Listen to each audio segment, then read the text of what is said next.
नमस्कार, मैं हूं राजेंद्र देव। बड़ी खबर इस वक्त हमारे पास। एसटीएफ आईजी ने अपर मुख्य सचिव गृह को पत्र लिखा है और 2 सरकारी कर्मचारियों पर कार्रवाई करने को कहा है।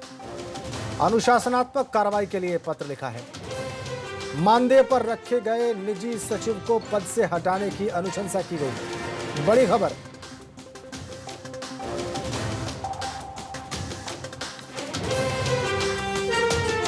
मानदेय पर रखे गए निजी सचिव को पद से हटाने की अनुशंसा की है।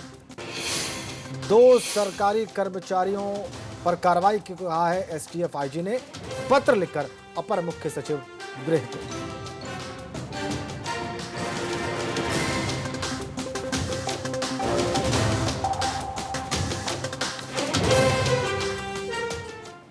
यूपी में भ्रष्टाचार के खिलाफ सीएम योगी की नीति शुरू से जीरो टॉलरेंस की रही है और इसीलिए घोटालेबाजों की काली करतूत पर बार बार वो बेपर्दा हो जाती है। और इस बार भी पशुधन विभाग में ठेका दिलाने के नाम पर धोखाधड़ी उजागर हो गई।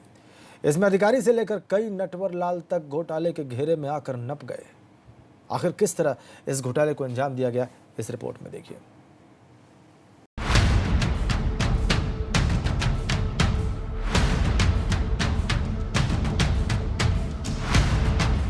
इन जल्दसाजों के चेहरे देखते जाइए और इनका नाम पढ़कर रूबरू होते जाइए।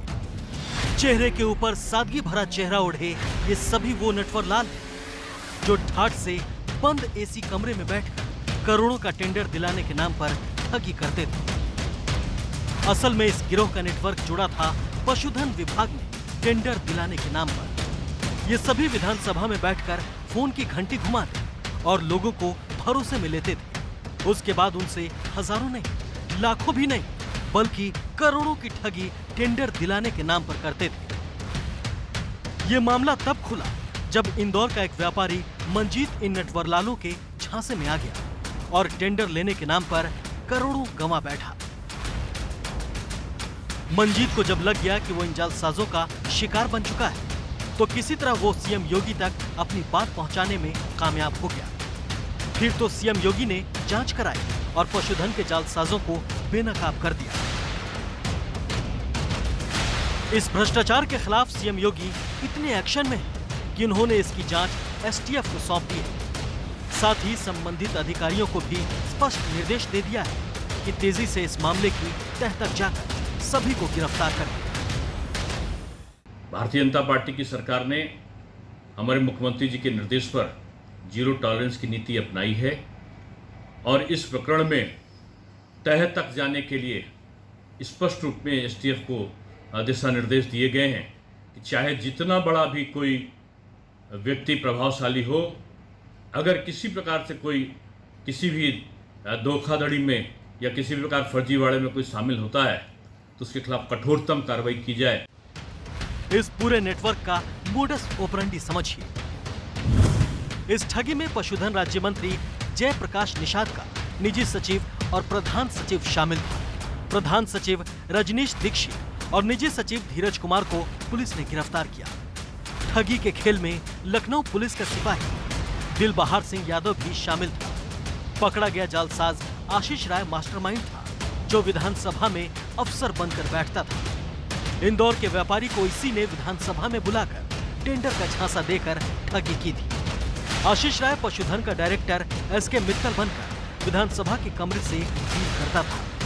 नटवरलालों की कारस्तानी अफसरों को पता तक नहीं चली। यूपी एसटीएफ की पूछताछ में उजागर हुआ जालसाजों घुसखोरों का ये गिरोह। दरअसल कमरे के बाहर फर्जी नेम प्लेट पशुधन विभाग के उपनिदेशक की लगाई जाती थी और एक ठग खुद फर्जी आईएएस बनकर वहां बैठता था और पशुधन राज्य मंत्री का प्रधान निजी सचिव उस युवक को उप निदेशक बताकर मिलवाता था। सूत्रों की माने तो इंदौर का व्यापारी विधानसभा के इस कमरे में 3 बार आकर बैठा और इसी दौरान उसने 9 करोड़ 70 लाख से भी ज्यादा रकम इम्पोस्टर को सौंपी। दरअसल ये राज्य मंत्री का कमरा है, ये विधानसभा स्थित जो सचिवालय है वहाँ पर उनको कमरा अलॉट है और इसी कमरे में जो ये वाला रूम आप देख रहे हैं यहाँ पर जो मंत्री, जो राज्य मंत्री हैं, उनके जो प्रधान निजी सचिव हैं वो और जो एक और निजी सचिव था वो, ये इधर से रास्ता जाता है और आप सामने देखिए, सामने ये दरवाज़ा है, गाड़ियाँ यहाँ से आ जाती थी, सीधे यहाँ लाया जाता था।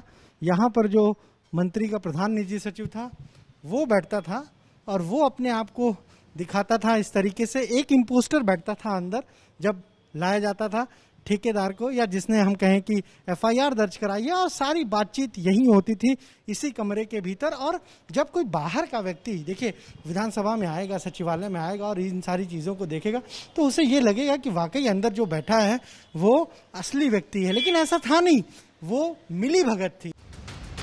अब डिप्टी सीएम केशव प्रसाद मौर्य कह रहे हैं कि ये पिछली सरकारों के दौरान के वो कर्मचारी और अफसर हैं जो इस तरह के कामों में लिप्त हैं।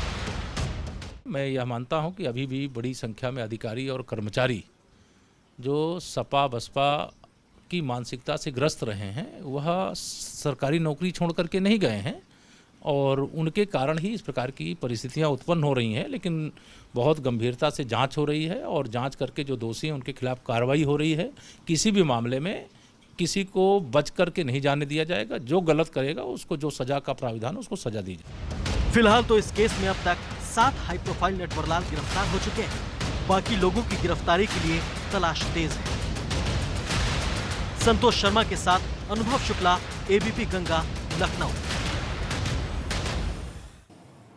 एक बड़ी अपडेट, एक बड़ी खबर इस वक्त हमारे पास है। एबीपी गंगा की खबर पर मुहर लग गई है। पुष्पेंद्र उर्फ नीटू ही असली मास्टरमाइंड निकला। एसटीएफ ने गिरफ्तार करके इस सारे मामले का खुलासा किया है। एबीपी गंगा ने पहले ही बताया था मास्टरमाइंड का नाम। पुष्पेंद्र ने ही अनामिका शुक्ला की डिग्री पर फर्जीवाड़े का खेल खेला और रचा भी। एसटीएफ ने लखनऊ के विभूति खंड इलाके से पुष्पेंद्र को गिरफ्तार किया है। गोंडा पुलिस के हवाले किए गए आरोपी। बड़ी खबर, एबीपी गंगा के खबर पर मुहर लग गई है। पुष्पेंद्र उर्फ नीटू ही असली मास्टरमाइंड निकला, अनामिका शुक्ला फर्जीवाड़े का। एसटीएफ ने गिरफ्तार करके खुलासा किया है। गोंडा पुलिस के हवाले कर दिए गए हैं आरोपी गिरफ्तार करके, और एबीपी गंगा के खबर पर मुहर लग गई है। इस गिरफ्तारी के साथ ही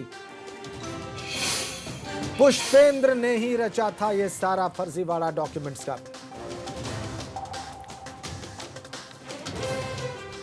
और उत्तर प्रदेश में अनामिका शुक्ला मामले की अभी जांच चली रही है कि इसी तरह का एक और मामला जौनपुर में प्रकाश में आया है। यहां प्रीति यादव के नाम पर 2 जगह नौकरी कर रही है। पूरा मामला देखिए। उत्तर प्रदेश के शिक्षा विभाग में फर्जीवाड़े का एक और सनसनीखेज मामला।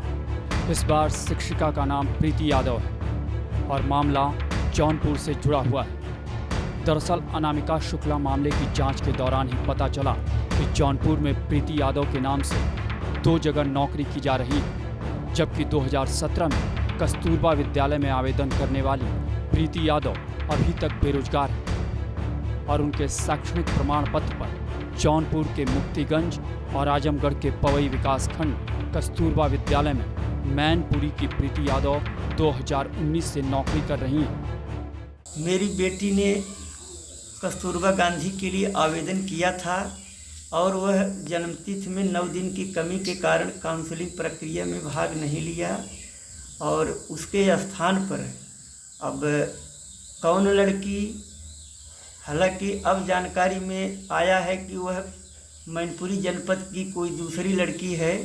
वह इसके दस्तावेज़ों में कूट रचना और फर्जीवाड़ा करके नाजायज़ और गैर कानूनी तरीके से वह प्रीति के नाम का दुरुपयोग करके नौकरी कर रही है। वहीं इस मामले को लेकर कोतवाली में केस भी दर्ज कराया गया है और पुलिस जांच में जुट गई है। नहीं, आधार कार्ड एक ही आधार कार्ड के 2 अलग अलग अंक पत्र इशू हुए हैं। एक आजमगढ़ में जो इशू है वो अलग अंक पत्र है, और जो जौनपुर में जनपद जौनपुर में वो अलग है। उसकी जांच हुई है और ये जो मिसेज हैं जिला समन्वयक अधिकारी उनके द्वारा तहरीर की गई। मुकदमा धारा 419, 420, 467, 468, 471 IPC की धारा में मुकदमा पंजीकृत है। बहरहाल सूबे के मुख्यमंत्री योगी आदित्यनाथ ने ऐसे मामलों में सख्ती दिखाते हुए यूपी के सभी शिक्षकों के दस्तावेजों के सत्यापन के आदेश दिए हैं। लेकिन यहाँ सबसे बड़ा सवाल यही कि शिक्षा के आंगन में इस जुर्म का असली जिम्मेदार कौन है। Bureau report, ABP Ganga. और नोएडा में गर्भवती महिला की मौत के मामले में यूपी सरकार से इलाहाबाद हाई कोर्ट ने जवाब मांगा है। दरअसल कुछ दिन पहले गर्भवती महिला की इलाज नहीं मिलने से मौत हो गई थी। हाईकोर्ट ने सरकारी और प्राइवेट अस्पतालों में कोविड-19 के मरीजों के अलावा अन्य मरीजों के इलाज को प्रतिबंधित करने की सरकार की नीति के खिलाफ दाखिल जनहित याचिकाओं पर जवाब तलब किया है। कोर्ट ने सरकार से पूछा कि प्राइवेट अस्पतालों की ओपीडी कैसे बंद की जा सकती है।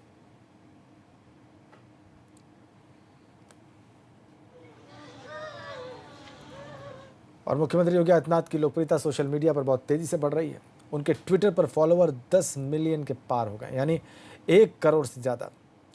पिछले साल जून में उनके फॉलोवर 4.6 मिलियन के करीब थे। लॉकडाउन के बीच उनकी लोकप्रियता तेजी से बढ़ी और देखते ही देखते फॉलोअर्स की संख्या अचानक बढ़ गई। फिलहाल आसपास के राज्यों के मुख्यमंत्रियों से तुलना करें तो मध्य प्रदेश के शिवराज सिंह चौहान के 6.5 मिलियन फॉलोअर्स हैं। उत्तराखंड के सीएम त्रिवेंद्र रावत के 2,29,700 फॉलोवर्स हैं। बिहार के मुख्यमंत्री नीतीश कुमार के 5.7 मिलियन फॉलोवर्स हैं और दिल्ली के सीएम अरविंद केजरीवाल के 19.4 मिलियन फॉलोवर्स हैं।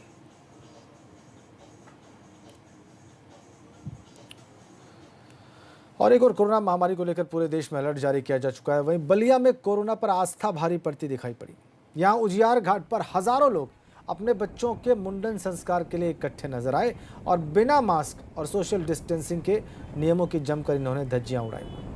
वहीं घाट पर इतनी भीड़ होने के बावजूद ना ही कोई पुलिसकर्मी और ना ही कोई प्रशासनिक अधिकारी दिखाई दे रहा है जो इनको जागरूक कर सके। इस तरह का भीड़ देख रहे हैं, सोशल डिस्टेंसिंग का पालन नहीं किया जा रहा है और न प्रशासन की तरफ से कोई रोक टोक है। आप इस भीड़ को देखकर अंदाजा लगा सकते हैं कि महामारी किस रूप में आ सकती है। और पति पत्नी के रिश्ते को ताक पर रखकर जायदाद की लालच में घरेलू हिंसा का आरोपी पति आखिरकार शूटर के साथ पुलिस के शिकंजे में आ ही गया। उसने पत्नी की हत्या के लिए बिहार से भाड़े पर बुलाए गए शूटर को 2 लाख रुपए की सुपारी दी थी। शूटर ने पहले किराएदार बनकर घर की रेकी की और उसके बाद तमंचे से फायर करके हत्या की नीयत से गोली चला दी। इस हमले में महिला की जान बच गई। पुलिस ने 2 लाख की सुपारी देने वाले पति को शूटर के साथ गिरफ्तार कर लिया।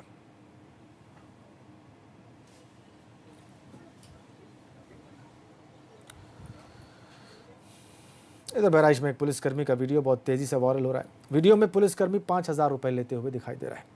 पूरा मामला थाना कोतवाली देहात के चौखड़िया गांव का है। कहा जा रहा है कि जमीनी विवाद में पुलिसकर्मी एक पक्ष से पैसे लेकर दूसरे पक्ष के एक शख्स को फर्जी मुकदमे में फंसाने की एवज में पैसे। वायरल वीडियो को एसपी ने संज्ञान में लिया है और आरोपी सिपाही को सस्पेंड कर दिया है। वहीं इस मामले में लापरवाही बरतने के आरोप में प्रभारी निरीक्षक को भी लाइन हाजिर कर दिया गया है। लेकिन नहीं छूटेगा, जेल गया कैसे छूटेगा? बस वही कहा। एक आरक्षी जिसका नाम सुरेंद्र सिंह है, उसको किसी व्यक्ति से 5,000 रुपये लेते हुए दिखाया गया है। इस संबंध में थाने पर संबंधित आरक्षी के विरुद्ध भ्रष्टाचार निवारण अधिनियम के अंतर्गत अभियोग पंजीकृत कराया जा रहा है तथा उसकी विवेचना क्षेत्राधिकारी नगर द्वारा संपादित की जाएगी। संबंधित आरक्षी को निलंबित कर दिया गया है।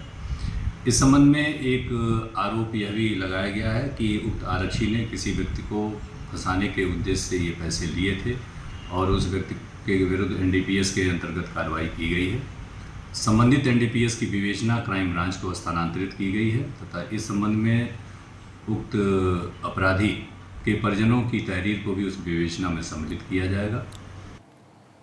और प्रवासी मजदूरों को प्रदेश की सरकार धीरे धीरे काम देकर उनकी जिंदगी संवारने का काम कर रही है। इसी कड़ी में काशी विश्वनाथ मंदिर में 40 से ज्यादा प्रवासियों को काम भी मिला है। सभी को उनकी योग्यता के अनुसार काम मिला है। श्री काशी विश्वनाथ मंदिर के मुख्य कार्यपालक अधिकारी विशाल सिंह ने बताया कि अभी हमें 1000 और मजदूरों की ज़रूरत है। जो भी प्रवासी मजदूर यहाँ काम करना चाहते हैं वो आकर संपर्क करें। उन्हें उनकी योग्यता और क्षमता के हिसाब से काम दिया जाएगा।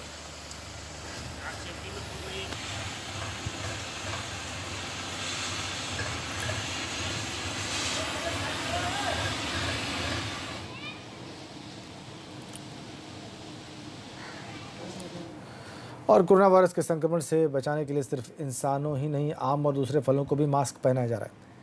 सुनने में आपको अजीब लगेगा, लेकिन देखने के बाद आपको यकीन हो जाएगा कि सच में कुछ लोग ऐसे हैं जिन्होंने ये पहल की है। गोरखपुर की एक महिला उद्यमी ने इसे फ्रूट मास्क का नाम दिया है और इससे फलों की हर तरह से सुरक्षा होगी। एक तरफ देश भर में कोरोना वायरस के कहर और लॉकडाउन ने लोगों के सामने तमाम तरह की मुश्किलें पैदा कर दी है। लेकिन गोरखपुर के बेतिहाता इलाके के न्यू सूर्य विहार कॉलोनी में रहने वाली उद्यमी अनीता मर्तिया ने इसे खुद के लिए अवसर बना लिया। इस दौरान उन्होंने घर में पेड़ों पर लगे आमों को हल्के कपड़ों के बने बैग यानी फ्रूट मास्क से कवर करके टेप लगाया, जिससे फलों की शुद्धता बरकरार रहे और उनसे फल खरीदने वालों का विश्वास भी कायम रहे। कोरोना से आप उसको सेफ्टी समझिए, और जैसे अब जानवरों में कोरोना फैल रहा है, अगर आपका फल कोरोना से संक्रमित कैसे हो रहा है? जब कोई पक्षी जानवर कोरोना से संक्रमित होंगे तो वो उसको छुएंगे और इंसान भी आएगा। इस तरह से ये बीमारी फैलती जाएगी और हम लोग उससे भी हम लोग कुछ सुरक्षित होंगे। लॉकडाउन के बाद से अनीता मर्तिया ने बाहर से फल और सब्जियां नहीं खरीदी। उनके घर में लगे आम के पेड़ों पर 200 से 300 फ्रूट मास्क लगे हैं, जबकि दूसरे और पेड़ों को मिला दें तो करीब 2000 मास्क लगे हुए हैं। फलों पर फ्रूट मास्क के कारण वो हर तरह से सुरक्षित रहते हैं। साथ ही ये फ्रूट बैग इको फ्रेंडली भी हैं, जो खुद से सड़कर खाद बन जाते हैं। ये एक तरह का फ्रूट बैग होता है और जो ट्रांसपेरेंट होता है, पॉलीथीन नहीं है ये, और इसको डाल दिया जाए तो ये सड़ भी जाएगा और इसके अंदर से हवा और सब कुछ आता जाता रहेगा।